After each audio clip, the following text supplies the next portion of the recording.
Olá, amorzinhos.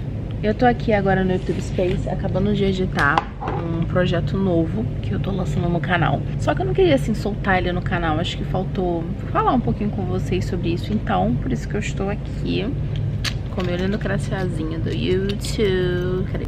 Tá aqui. E no que consiste esse projeto? Eu gosto muito de conversar com as pessoas, que isso vocês já notaram, né? E normalmente eu também gosto muito de fazer colaborações no canal, tanto que vocês têm visto bem mais colaborações nos últimos tempos, né?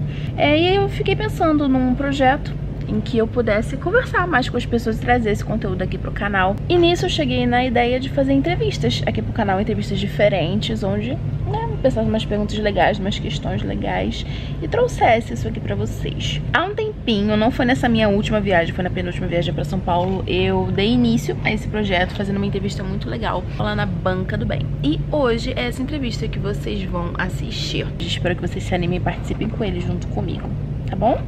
Então vamos lá e eu deixo comentários para vocês colocarem as suas sugestões.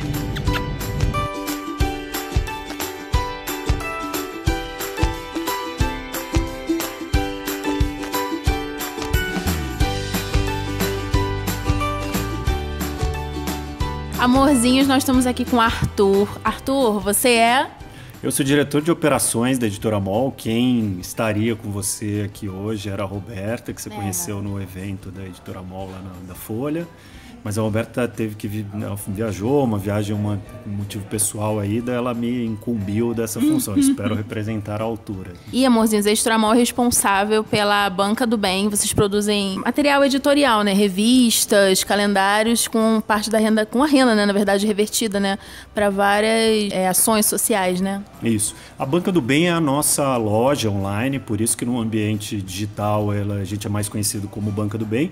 A Editora MOL é a empresa que faz os projetos, são vendidos na Banca do Bem e vendido em varejistas do Brasil. Então quem já foi aí na Droga Raia, Drogazil, no supermercado São Marché em São Paulo, na Óticas Carol, PB Kids e Rap, tal, provavelmente já teve algum produto, alguma revista ou livro nosso oferecido ali no caixa. Cada um voltado para apoiar uma causa, uma ONG, alguns mais de uma, mas todos com um modelo que a gente chama de projetos socioeditoriais, né? O que significa isso? É um termo que a gente cunhou mesmo. Se as pessoas forem googar, não vão encontrar nada além da gente. Legal! Porque na falta de um termo a gente cria, não é? Então esse é o nosso negócio. E projetos socioeditoriais nada mais são que projetos editoriais que são voltados para gerar impacto social. O que significa isso? Significa que todos os produtos que a gente faz, além de terem um cuidado de pauta, né, de um cuidado editorial para serem politicamente corretos, serem voltados para um jornalismo positivo e tudo, né? Ter um impacto social pelo conteúdo, também obrigatoriamente doam dinheiro que é arrecadado da venda desses produtos. Alguns doam mais, outros doam menos, mas tudo que a gente faz aqui doa para ONGs. E, Arthur, quanto a essa questão da doação, eu acho que um dos diferenciais de vocês é que eu já mostrei o calendário pra vocês num vídeo que eu vou deixar num cantinho aqui, na verdade mais de um vídeo, e tem uma parte bem assim clara do calendário que mostra quantos % vai pra cada coisa. E tipo, eu nunca tinha visto isso antes. Você compra um produto e aí tudo bem, ele fala que doa, mas normalmente não explica bem, né, como faz isso. Então eu queria saber de onde surgiu essa ideia de vocês deixar tão claro.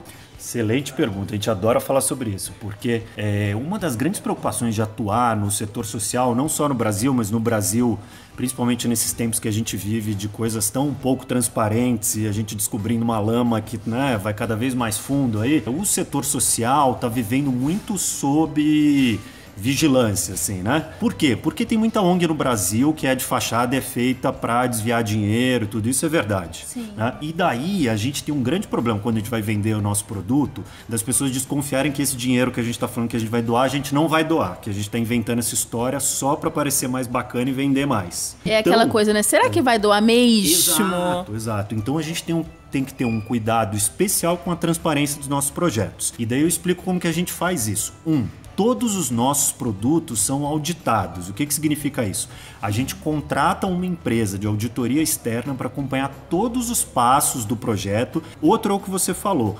Todos os nossos produtos têm pelo menos 2 páginas que a gente chama de prestação de contas, que é um respeito a quem está colaborando com aquele projeto, né? A gente explica o que é o projeto, como funciona o nosso modelo, quanto do que o cliente está pagando vai para a produção do livro, vai para pagar impostos, aquele vai para gráfico, doação. né, Todos os produtos têm esse gráfico, igual que tem no calendário. Tem e o bom é que é um gráfico, né? A gente entende muito mais quando a gente vê a separação visual, né? Do que se você escrevesse tantos por cento. Muito legal esse formato também. Exato. E agora a gente tem, mais recente isso, a gente lançou um novo site da Editora Mol, editoramol.com.br, em que a gente atualiza em tempo real as nossas doações. Então, se você entrar em qualquer projeto da Editora Mol, tem até os centavos que a gente doou, que já foram doados, e a gente coloca para fazer download todos os relatórios da auditoria. Qualquer pessoa que entrar ali vai poder baixar e garantir que está tudo muito correto. legal. É uma prestação de contas muito rigorosa. E eu também queria te perguntar, porque às vezes, por exemplo, quando eu mostro o calendário para as pessoas e tal, aí você olha e pensa, eu vou comprar, mas parece que a pessoa está doando tão pouco. E aí a gente, às vezes, sente que aquilo não vai fazer diferença, né, muitas vezes. Só que até no evento, né, que eu fui de vocês, a gente falou sobre a cultura de doação no Brasil, vocês falaram isso, né, que vocês colocam em grandes varejistas porque em quantidade, muitas pessoas comprando, vai formando um valor e aí vai dando para realmente fazer boas doações, né, grandes doações. Eu soube que vocês foram responsáveis de construção de uma ala, não foi isso, do GRAC? Um pouco mais do que isso. Isso, Então, aí eu queria que você falasse de outras coisas que vocês conseguiram realizar através das doações. Ótimo. Bom, a gente até hoje, a Editora Mol já passou de 24 milhões de reais doados. Esse é um valor nominal que foi depositado na conta. Se a gente fizer uma correção pela inflação no período dos 10 anos que a Editora Mol existe, a gente está em quase 30 milhões de reais doados. Nossa, eu não sabia que era 10 anos. A gente completou ano passado, 10 anos. E a gente fez coisas muito expressivas com esses valores. A gente beneficiou 37 ONGs de tamanhos diferentes. A gente normalmente escolhe as instituições do tamanho e a área em que a instituição atua de acordo com o tamanho e a área do projeto. Um exemplo muito claro é uns livros que a gente faz para Pets, que é uma rede de produtos para pets, para animais domésticos. A gente beneficia ONGs pequenas que recolhem animais de rua, encaminham para adoção e tudo. São ONGs muito pequenas e a doação que a gente faz acaba sendo muito expressiva para eles. Embora essa doação seja muito, muito, muito menor do que a doação que a gente faz, por exemplo, com a revista Sorria. Que a gente beneficia o GRAAC, que é uma das maiores ONGs do Brasil. Então a gente pensa sempre, isso é um cuidado muito grande que a gente tem. Na verdade, talvez o que dê mais trabalho assim, pra gente pensar é que ONG beneficiar, como beneficiar e tudo, né? O pré-projeto, assim, e tudo. E normalmente a gente tenta já combinar com as ONGs para onde vai esse dinheiro, né? Então a gente já considerando... Pra construção de quê, né? Pra realização de quê, Exato. Né? No Brasil, só um parênteses muito rápido, existe uma necessidade muito grande do terceiro setor, né? Das ONGs, que é por um dinheiro que não vai para um projeto específico, né? Então tem muitas ONGs que conseguem dinheiro para fazer uma obra, mas não conseguem dinheiro para pagar o salário das pessoas que trabalham na ONG, por exemplo. Por isso, elas não conseguem se profissionalizar tanto, né? Porque é muito difícil manter a estrutura institucional dessa ONG, né? A gente tenta contar com que as ONGs façam um investimento que ajude ela a crescer institucionalmente, mas muitas vezes não é uma estrutura física, assim, né? De 2008 a 2013, todo o dinheiro que a gente doou por meio da Sorria, né, que foi direcionado ao GRAAC naquele primeiro momento, ele foi direcionado para a construção da ampliação do prédio deles, né? Isso, gente, foi a ampliação do prédio. Exato. Se vocês visitarem o GRAAC, vocês vão ver que, na verdade, a gente fala de forma um pouco humilde isso de ampliação do prédio, que, na verdade, é um novo prédio. O que aconteceu? Eles conseguiram um terreno cedido pela Prefeitura de São Paulo e o GRAAC, que começou como um sobrado, depois virou um prédio de 8 andares, fez um projeto para virar um novo prédio muito maior do que o prédio original. O que a gente fez, a obra que a gente bancou, nós fomos os maiores doadores para essa obra. As doações da Sorria bancaram metade da obra, mais ou menos. Foi para a construção desse prédio de 9 andares do lado. Ele é conectado por uma passarela com o prédio original. E a gente bancou metade dessa obra, então a gente fez um prédio de 9 andares com as nossas doações. Você vê, né? Você compra uma revista e de doação em doação isso se materializou. Quase tijolinho, assim, né? Isso se materializa dessa forma. Então dá, assim, pra gente promover grandes mudanças, né? Grandes melhorias para muitas pessoas através da doação. Exato. E essa é uma metáfora muito legal do prédio do GRAAC, que realmente a gente trabalha com microdoações, a gente chama, né? Você compra produtos baratos que doam mudou um pouquinho. Se a gente pensar na metáfora do prédio, é como se cada revista vendida fosse um tijolinho botado no prédio, né? O que é muito legal, porque aquele prédio tem a cara de todo mundo. Até hoje, a gente nesses 10 anos vendeu mais ou menos 10 milhões de exemplares das coisas que a gente produz. Livros, revistas, 10 milhões de exemplares, né? Obviamente que tem gente que compra tudo, assim, repetem os clientes, mas a gente tem milhões de clientes, o que é muito legal. É um alcance imenso. Né? Porque significa que se a gente tivesse que escolher entre doar 10 milhões de reais de uma pessoa doando ou 10 milhões de reais com 10 milhões de pessoas doando, eu prefiro 10 milhões de pessoas doando. Por quê? Porque você transforma essas pessoas. Sim, né? sim. Então, são 10 milhões de pessoas que tiveram a possibilidade de fazer ação social por intermédio dos nossos produtos. Sim, né? É verdade. E daí, como eu estava contando, a gente fez lá o prédio do GRAAC e a gente ajudou eles a aumentar em 30% a quantidade de pessoas atendidas no hospital do GRAAC. O que foi incrível. Mas daí o que aconteceu? Veio a crise econômica. Sim. E daí, se a vida do brasileiro foi impactada, a vida das ONGs foi devastada com essa crise, né? Tem ONGs aí que tiveram que cortar pela metade o orçamento. Do que aconteceu? O GRAAC passou a ter mais dificuldade para pagar salário de médico. Então, a gente, depois dessa obra do prédio, a gente passou a dar um dinheiro para o GRAAC que não ia para uma obra específica. Ia para ajudar a manter, fazer a máquina funcionar, né? E a gente fica muito tranquilo em fazer isso com o GRAAC, porque o GRAAC, assim como os nossos projetos, tem todas as contas auditadas, a gente frequenta lá todo mês, pelo menos a gente está lá no GRAAC para ver o que eles estão fazendo e tudo. E esse é o ideal de relação, é a gente doar o dinheiro para uma instituição que a gente confia e a gente confiar que eles estão fazendo bom uso do dinheiro. Esse é o mundo ideal. Sim. Né? Dá trabalho, dá muito né? trabalho. Mas são projetos sérios ajudando outros projetos sérios. E vou dizer até, assim, daí comentando um pouco aqui do nosso lado, aqui abrindo as portas da editora, isso é uma preocupação que a gente tem cada vez mais, porque a gente quer beneficiar mais as ONGs pequenas, mais necessitadas também, mas muitas vezes a gente não pode porque eles não oferecem as condições de transparência mínimas, né? É legal você falar isso, porque às vezes as pessoas ficam, ajudar a ONG grande por conta de mídia, essas coisas. Não tem nada a ver, porque às vezes você quer ajudar as pequenas, mas a gente precisa ter transparência para que a doação seja sustentável. A gente beneficia umas bem pequenas, mas são umas que se preocuparam em auditar suas contas e ter um site onde eles publicam os resultados, prestar contas pra gente, então mandar fotos, mandar recibos do que estão fazendo, então isso é fundamental. ONG não é bagunça, viu, gente? Às vezes não pode parecer, né? Não é. É assim como, né? Um canal no YouTube pode ser feito com de uma péssima jeito, edição, com som péssimo e tal, ou ser feito com uma estrutura pequena, mas com capricho e tudo. É a mesma coisa, em todos os lugares é isso. E com um jornalismo positivo, né? Não é fazendo polêmica, inventando títulos. Inclusive, até no evento que teve, que eu vim da Editora MOL com a Banca do Bem, eles falaram isso, que os produtos, a revista Sorria, os livrinhos, os calendários, são produtos que mesmo que não doassem nada, seriam úteis para a vida das pessoas, contém um conteúdo positivo, um conteúdo que agrega a vida das pessoas. E como é que vocês chegaram nesse projeto? Porque normalmente o que a gente vê é um calendário comum e aí você compra e doa. E vocês tiveram essa preocupação de criar um material útil, né? As matérias são úteis, o calendário é útil. Então, de onde veio isso? A gente tem, na verdade, a Editora MOL é uma empresa que, embora hoje eu acho que tenha mais gente trabalhando com administração e gestão do nosso modelo, do nosso negócio, de logística, de operações, assim, tudo, é uma empresa de coração e alma jornalística, né? Aqui eu acho que dos nossos 5 sócios, 3 são jornalistas, trabalharam na Editora Abril, então a gente tem um histórico aí grande. Então essa alma a gente não perde, na verdade. Os jornalistas que vieram aqui vieram para realizar não só um sonho pessoal desse modelo social, de fazer o bem social, assim, tudo mais um sonho de conteúdo, de realmente impactar positivamente a vida das pessoas, trabalhando com verdade, trabalhando com casos de pessoas reais. A gente não tem famosos, a gente vende 240 mil exemplares a cada edição da Sorria sem botar nenhum famoso na capa. Sim, inclusive tem um livro sobre corrida que eles contam histórias de pessoas que conseguiram, né, melhoraram de vida com a corrida.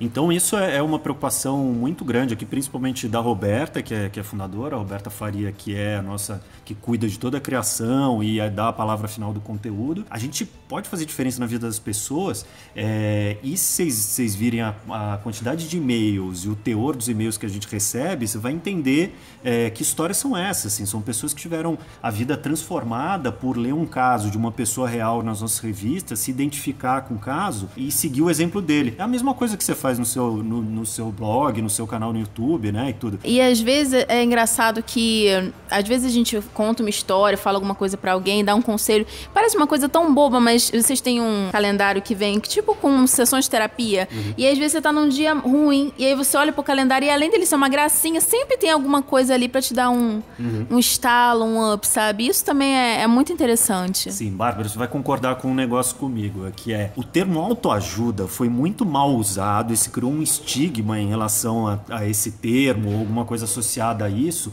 que a gente acha que é conteúdo ruim, autoajuda, né? Parece coisa de gente desesperada, né? Mas é bom que o conteúdo digital, os canais no YouTube estão ressignificando isso e a gente, embora trabalhe aqui basicamente no impresso, no papel e tudo, a gente também está nessa briga por ressignificar isso. A autoajuda é boníssima quando né, bem feita de fato entendendo as pessoas, entendendo quais são as necessidades das pessoas, sendo acessível, né, e tudo. Se for aquela autoajuda caô, assim, né, que é para enrolar as pessoas para ganhar dinheiro, de fato eu acho que é ruim, mas isso não é a totalidade do que é autoajuda. A gente tem um orgulho danado de fazer coisas que ajudam a vida das pessoas, que ajudam ao conhecimento. E até porque vocês não chutam, né? Tipo, eu vou escrever aqui um conselho, não.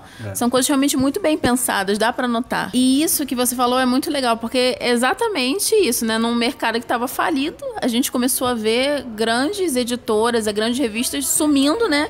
E vocês conseguiram seguir nesse produto impresso, né? Um produto do mercado editorial. Vocês têm 20 pessoas aqui, doam e conseguem se manter. Exato. Então isso é organização. Isso funciona porque a gente trabalha numa forma de colaborativa, a gente trabalha em rede, tem muitos fornecedores e parceiros aí, né? Imagina, a gente tem uma estrutura de gráfica que é gigantesca, né? A gente imprime aí milhões de exemplares do dia, mas é uma estrutura parceiro, né? Antigamente esse era um mercado que se fazia com estruturas que eram construídas para o próprio negócio, assim, né? A Editora Abril, onde eu trabalhei, tudo tem seu parque gráfico, a Folha tem seu parque gráfico, tem uma estrutura. A gente trabalha de uma forma como se trabalha hoje nos novos mercados, né? A gente tem muitos parceiros, a gente trabalha de forma colaborativa, pagando adequadamente os parceiros, mas entendendo como as empresas têm que ter o tamanho que o negócio tem, né? A gente concorda que existe um público consumidor, leitor aí, tudo a se descobrir ainda. Pra você ter uma ideia, revistas como a Sorria atingem mais da metade das pessoas que compram a Sorria, não compram mais nenhuma outra revista, nunca compraram, compram a nossa, porque eles se reconhecem naquelas histórias, e a revista custa R$4,20, né? A gente é acessível, uma das coisas que a gente faz questão também, nossos produtos têm que ser acessíveis para atingir o Brasil real, as pessoas têm direito a ter um conteúdo de qualidade a um preço adequado para a renda das pessoas. Então... E a Roberta, ela até falou isso, que a intenção sempre foi que as pessoas pudessem doar sem que aquilo causasse um impacto, né, na vida financeira delas. Exato. Não dá, né, para você... A gente entende como é a renda do brasileiro e a gente entende como não cabe uma publicação de R$20 numa pessoa que ganha um salário mínimo ou que ganha R$1.000 e poucos por mês. Mas uma de 4 dá, né? Uma de 4 ainda mais, que você ainda faz uma doação, que você ajuda o próximo, sabe? Então todo mundo sai ganhando, né? A gente na Editora Mall, num resumo da ópera, a gente vive do que a gente chama de ganha-ganha. Se todo mundo estiver ganhando adequadamente, a cadeia dá para funcionar com todos ganhando, assim. E é isso que a gente persegue, assim, há 10 anos a gente tá nessa luta aí. Arthur, eu queria te agradecer muito por ter me recebido aqui, né? E acho que a minha história com a Mall é bem interessante, que eu lembro que um dia eu tava na minha avó e aí eu olhei pra parede e tinha um calendário. E isso não era um calendário de farmácia comum, né? E aí eu olhei e eu fiquei apaixonada pelos detalhes, pelos conselhos que tinha naquele calendário. Na mesma hora eu divulguei no meu stories, eu já fui atrás do calendário. E é interessante, né? Porque eu comprei, eu divulguei e hoje... eu recebo e eu tô aqui com vocês. Pra gente é, assim, um prazer enorme te receber aqui. Amorzinhos, e se você curtiu esse projeto maravilhoso, você pode ajudar comprando os produtos da Banca do Bem. Eu vou deixar o link aqui na descrição e aqui na tela também. E também vou deixar as redes sociais da Banca do Bem pra vocês conhecerem, tá bom? Valeu, viu, Arthur? Muito obrigado. Vamos dar tchau pros amorzinhos? Vamos. Tchau, amorzinhos.